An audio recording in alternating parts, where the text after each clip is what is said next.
질소 같은 경우에는 이제 커팅을 할 때 알루미늄이라든지 아니면은 스테인리스 스틸, 금속을 절단할 때 사용을 하고요. 산소 같은 경우에는 이제 이런 거를 사용을 할 때 사용을 한다고 보시면 됩니다.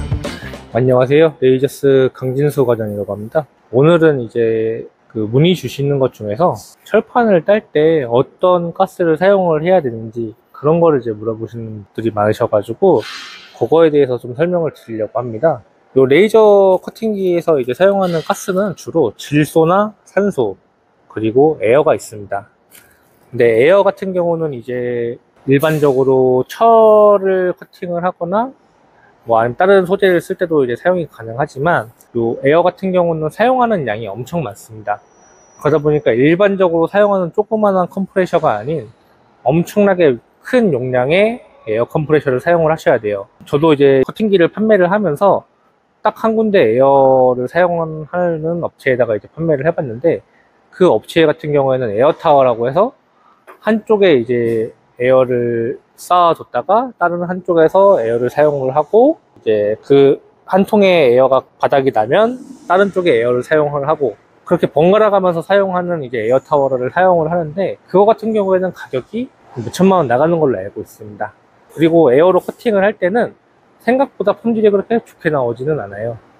그래서 저희 같은 경우는 조금 돈이 발생을 하더라도 질소나 산소 같은 걸 사용하는 거를 추천을 드립니다.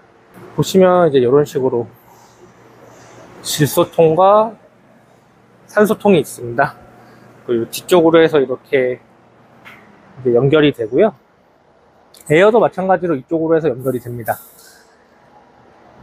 일반적으로 조그만 양의 이제 커팅을 할 때는 이런 병을 두고 이제 사용을 하셔도 되지만 이제 일반적으로 커팅하는 양이 많아진다라고 하면 아무래도 액화질소나 액화산소를 사용을 해서 기화기를 사용을 해서 이제 사용을 하시는 게 아무래도 바람직하다고 볼 수가 있습니다.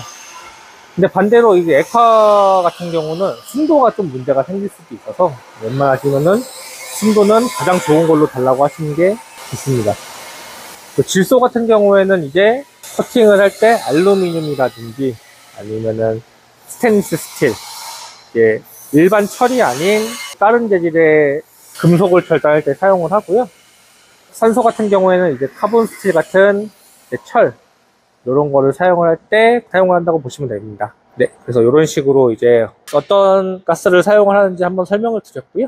이런 식으로 해서 잘 알고 계시다가 나중에 문의를 주시면은 제가 한번 다시 설명드리도록 하겠습니다. 네, 감사합니다.